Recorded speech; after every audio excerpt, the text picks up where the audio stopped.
तभी यही होता है। भद्रा केवल रक्षाबंधन के दिन देखी जाती, बाकी दिन भद्रा का काम नहीं होता। पहली बात, आज गांठ बांध लो और सारे कामों में भद्रा की जरूरत नहीं होती, ठीक है। और इसलिए कह रहे हैं, रही बात भद्रा की, तो आज सुबह 11:42 पर भद्रा समाप्त हो गई, ठीक है। अब इसके बाद में शाम के 6 बजे से 10:30 बजे रात्रि तक तीनों चौघड़ियां बढ़िया हैं। जब पूजन करना है तब कर लो। ज्योतिष के हिसाब से आज 11:42 पर, सुबह 11:42 पर तीजा रही और 11:43 से चौथ लग गई। तो अब चौथ का व्रत आप करेंगी तो भद्रा गई। एक दूसरी बात ज्योतिष के जानकार बताते हैं, तो मैं बता रहा हूं आपको, भद्रा बुरी नहीं होती, भद्रा बुरी नहीं होती। भद्रा की आगे की 2 घटी और पीछे की 2 घटी अशुभ होती, बाकी बीच की भद्रा शुभ होती। तो उसे त्याजा जाता है, उसे त्याग किया जाता है। 2 घटी मतलब 1 घटी 24 मिनट, 2 घटी 48 मिनट छोड़कर आगे पीछे की अपना काम कर लो। बार बार क्यों बताएं? तो ये भ्रांतियां हैं, इन्हें अपने मन से निकाल दो। आजकल YouTube चैनल और नए नए विद्वान हो गए, तो ये हर कुछ डालते रहते हैं स्टेटस पे, आप लोग भ्रमित हो जाते हो। तो आपके घर में कैलेंडर टंगा है, उसमें देखो। ऐसे ही शरद पूर्णिमा के बहुत फोन आए, महाराज 16 की है कि 17 की, जब आपके कैलेंडर में लिखा है, ये पंचांग हम आज लेके आए, इसीलिए इस पंचांग में लिखा है कि 16 तारीख की शरद पूर्णिमा व्रत की है, तो फिर 17 में क्यों भ्रमण कर रहे हैं?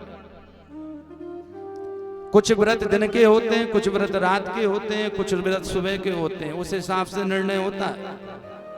जैसे आपकी अमावस्या 2 दिन है, लक्ष्मी पूजन की अमावस्या 2 दिन है। 31 तारीख को 4:43 तक चौदस रही है, इसके बाद में अमावस्या लगी। तो अमावस्या लक्ष्मी पूजन रात में होती है, लेकिन इसी कारण 31 तारीख को लक्ष्मी पूजन होगी। और 1 तारीख को दिन के 4:42 तक अमावस्या रही है, रात में नहीं मिलेगी, तो 1 को नहीं होगी। जो रात्रि का व्रत है वो रात्रि के हिसाब से चलेगा। किसी का ऋषि पंचमी है, तो ऋषि पंचमी की पूजन दोपहर में होती है, तो जब दोपहर में पंचमी तिथि मिलती है, उस दिन निर्णय होता है कि आज व्रत किया जाएगा। कोई व्रत सुबह होता है। तो अलग अलग व्रतों के अलग अलग नियम ज्योतिष में हैं, वैसी गणना पंचांग में दी जाती है। अब आप स्टेटस देख लो, या किसी ने फोन कर दिया, आजकल यही तो हो रहा है, माई के फोन किया, उन्होंने कहा हमारे इधर तो आज मान रहे हैं। अरे हमारे पंडित जी मूर्ख हैं, मतलब है? बस। तो हम ये नहीं कह रहे, हम आपसे बस ये कह रहे हैं कि ज्योतिष में आपके घर में पंचांग टंगा है, कैलेंडर टंगा है, कहीं भी पंचांग कैलेंडर में कोई मति भ्रम नहीं है, केवल देखने में मति भ्रम है। बोलो भक्तवत्सल भगवान की।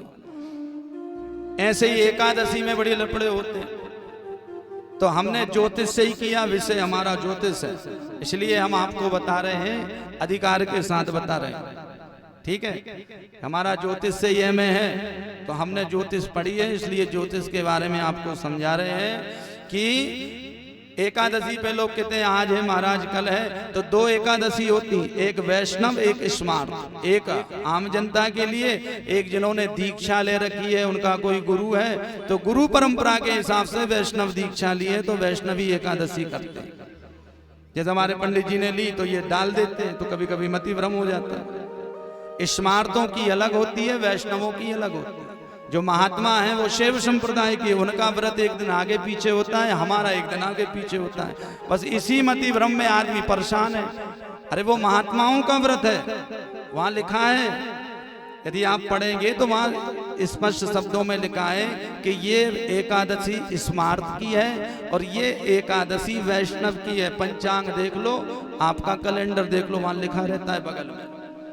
तो इसलिए मति भ्रम मत करें।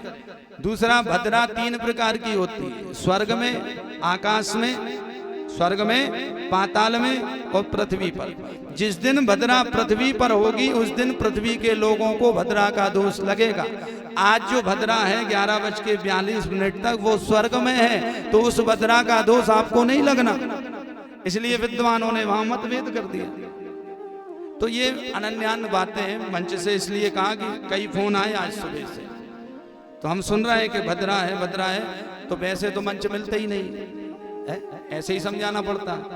लेकिन आज आपको बता रहे कि अच्छे से जिस दिन व्रत हो उसके 2 दिन पहले कैलेंडर आराम से पढ़ो और एक एक अक्षर पढ़ो, तो आपको खुद पता चल जाएगा कि कैलेंडर क्या कह रहा है। बोलो भक्त वत्सल भगवान। आप जिस दिन व्रत होता उस दिन देख